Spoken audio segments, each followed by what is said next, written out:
hadis Nabi Muhammad SAW yang diriwayatkan oleh Imam At-Tirmidzi, dan ini ada pada kitab beliau yakni Sunan At-Tirmidzi pada bab kitab Zanazah hadis nomor 1253, dan hadis ini disahihkan oleh Syekh Nasruddin Albani. Syekh Nasruddin Albani adalah seorang ahli hadis, muhadditsin yang wafat pada tahun 1999. Saya perlu sampaikan ini. Albani adalah tokoh as-salafi wahabi. Saya sampaikan maksudnya apa? Jangan sampai kita membenci terhadap sekelompok orang, kemudian kita menafikan keulamaan dari Syekh Nasruddin Albani. Ja'a ila Nabi Rasulun minal A'rabi. Suatu ketika datanglah seorang Arab Badui ke baginda Nabi Muhammad SAW. Arabi itu kalau kita artikan dalam bahasa kita itu orang kampung. Datang ke baginda Nabi terus berkata, ya Rasulullah, wahai Rasulullah, uhajiru ma'ak, saya akan hijrah bersamamu wahai Rasulullah.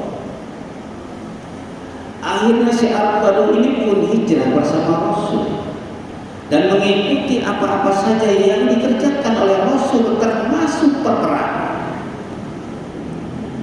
Suatu ketika terjadilah peperangan. Ketika itu Rasul dan para sahabatnya mengalami sebuah kemenangan besar, yang tentunya Rasul dan para sahabatnya mendapat ghanimah, harta rampasan perang yang banyak, dan tentunya Rasul bagikan kepada para sahabat yang ikut berperang, termasuk si Al-Badui tadi. Ketika dibagikan harta ghanimah ini, si Al-Badui nggak ada, nggak tahu dia pergi di mana. Akhirnya dititipi oleh sahabat untuk menyampaikan harta ghanimah miliknya. Dicari ke sana ke sini, terus ketemu diletakkan harta ghanimah miliknya. Si Arab Badui ini bingung, lalu bertanya, "Mahada, ini apa?" Terus kata sahabat yang tadi dititipi, "Hada ismuka qasama Rasulullah sallallahu alaihi wasallam." Ini adalah bagianmu yang Rasul bagi untukmu. Itu si Arab Badui sedih. Diambil harta ghanimah, fa'akhalahu, diambil, kemudian dicari baginda Nabi, dicari kemana, ke sana, kemari. Akhirnya jumpa dengan baginda Nabi. Di depan hadapan Nabi diletakkan harta ghanimah. Lalu sahabat ini berkata, "Mahada ya Rasulullah, ini apa ya Rasul?" Kata Rasul, "Hada ismun qasamtuna, ini bagian yang aku bagi untuk." Si Arab Badui itu sedih, nangis di hadapan baginda Nabi. Lalu dia berkata, "Man hadza ittaba'tuka ya Rasulullah?" Bukan karena ini aku mengikuti kamu wahai Rasulullah. Walakin an urma. Saya ingin nanti berperang di medan pertempuran. Saya berperang karena Allah, an urma. Kemudian tertancap bisahmi dengan busur ila halqihi, dia isyarat kepada lehernya. Busur panah menancap tepat di leherku wahai Rasulullah. Panut. Kemudian saya mati.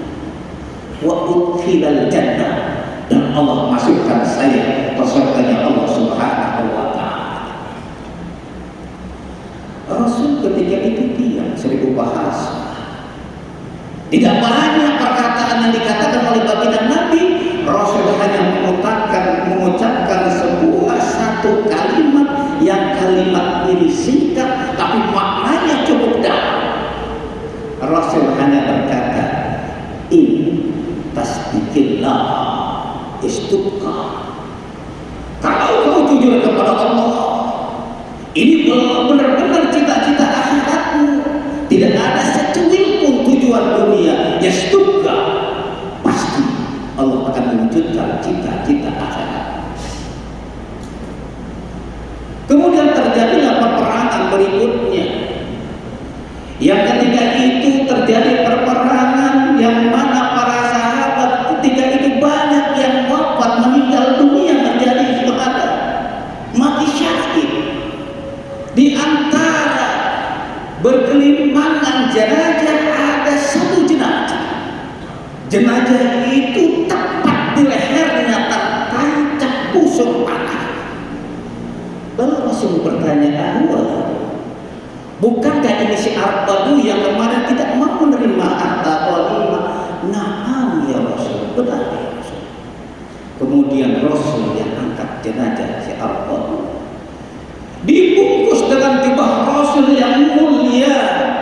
Rasul yang menyolati, di tengah-tengah menyolati selesai salat Rasul berdoa, ya Allah, duhai Tuhan, hada abduka, inilah hambamu, muhajiran bisabili, dia hijrah di jalanmu, al-an fayqa, hari ini dia telah terbunuh menjadi syahid, wa anna ala dzalika syahidun, saya nanti di hadapanmu ya Allah yang akan menjadi saksi atas ketulusan syahidnya si Arbadu tadi.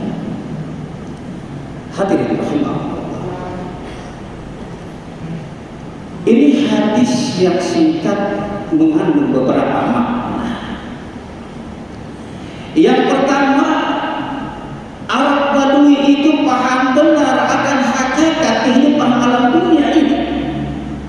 Kehidupan alam dunia ini Allah pernah tamsilkan di dalam surat Al-Hadid ayat 20.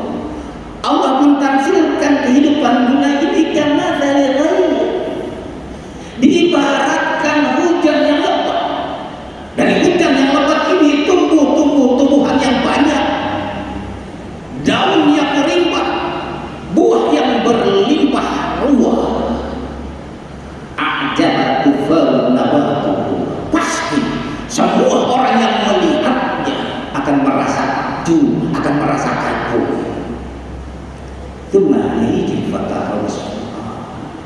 Kemudian akhirnya itu tumbuh-tumbuhan, dedaunan mengering, kuning mengering,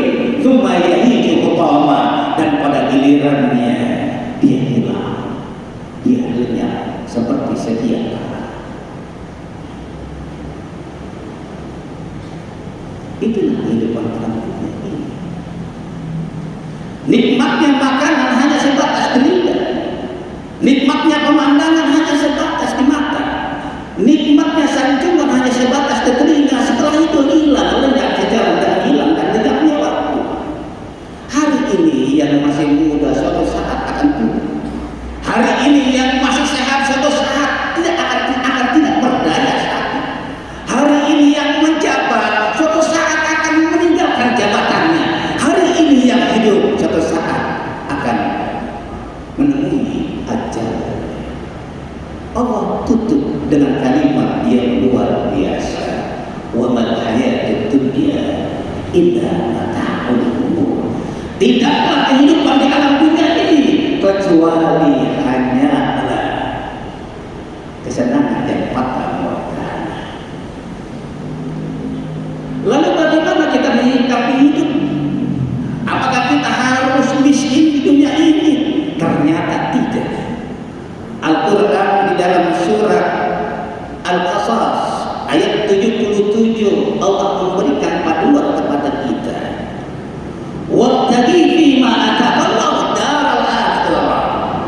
Yang pertama di dalam hidup ini, yang utama dalam hidup ini, cari kebahagiaan akhirat. Tapi wala tansa, jangan sekali-kali kau lupa nasibah, profesimu, status sosialmu, jabatanmu, pekerjaanmu fit dunia. Artinya apa? Dunia ini harus berada pada genggaman kita, harus berada kita letakkan pada tangan kita. Jangan salah, jangan pernah dunia itu kita semaikan di hati kita. Kalau dunia sudah diletakkan di hati kita, maka dunia yang seharusnya sebagai majara'atul akhirah, sebagai alat untuk mencapai kebahagiaan akhirat, maka sudah berubah menjadi fitnah. Surat At-Taghabun ayat 15 Allah katakan, innama amwalukum wa auladukum fitnah. Sesungguhnya hartamu, anakmu, jabatanmu, pengikutmu, orang-orang yang mencintaimu, fitnah. Itu akan menjadi fitnah. Mahwa fitnah, apa makna fitnah? Para muhaddisin menafsirkan hampir semua di kitab-kitab tafsir. Fitnah itu ma yusgiduhu wa yulihi am ta'atillah, sesuatu yang membuat kita lupa akan Allah, lupa akan akhirat. Ini terjadi kenapa? Karena dunia sudah berubah, tidak kita letakkan di tangan kita, tapi kita letakkan di hati kita. Al-Badui sebagai tentara Rasulullah, sebagai prajurit Rasulullah, dia tidak menghendaki ghanimah, dia tidak untuk memperkaya diri, tapi dia ingin mati syahid yang tidak biasa, tertancap lehernya dengan busur panah, dan Allah wujudkan itu. Hikmahnya adalah perbanyak di dalam hidup ini cita-cita akhirat kita. Iya, saya orang kaya, saya pejabat, maka dengan kekayaan ini, dengan pejabatan ini, saya ingin bikin masjid, saya ingin santuni anak yatim, saya ingin bikin panti asuhan. Iya, saya miskin, tapi meskipun saya miskin, saya ingin berangkat haji. Iya, saya sudah tua barangkali, tapi saya ingin hafal Quran, saya ingin wafat bersama hafalan Quranku. Perbanyak cita-cita akhirat kita, dan jujur bahwa itu adalah cita-cita akhirat kita. Kalau itu jujur, pasti cepat atau lambat Allah akan mewujudkan cita-cita akhirat kita. Inilah jawaban kenapa orang-orang yang hanya lulusan pesantren, tapi dia punya pesantren yang santrinya ribuan orang, mengalahkan orang-orang yang titelnya doktor atau profesor. Inilah jawaban kenapa orang-orang yang miskin, yang barangkali cuma tukang ojek, tukang cuci keliling, tapi ternyata dia berangkat haji ke Baitullah, mengalahkan orang-orang yang kaya. Inilah jawaban kenapa nenek-nenek yang sudah tua renta bernama Lailatul Rahmah, nenek-nenek asal Sidoarjo, usianya 77 tahun, dia memohon kepada Ya Rabb, ya Tuhan, jangan kau matikan saya, jangan kau wafatkan saya sampai saya mampu menghafal Quran. Saya ingin mati bersama hafalan Ya Rabb. 77 tahun doa kepada Allah menjadi hafid Quran. Allah takdirkan Lailatul Rahmah, nenek-nenek 77 tahun, 80 tahun hafal Quran. Jawabannya adalah karena mereka jujur kepada Allah, punya cita-cita akhirat, dan itu benar-benar cita-cita akhirat karena Allah. Benar apa yang dikatakan oleh baginda Nabi, intas bikinlah istukka. Kalau kau jujur kepada Allah, pasti Allah akan jujur kepada kita.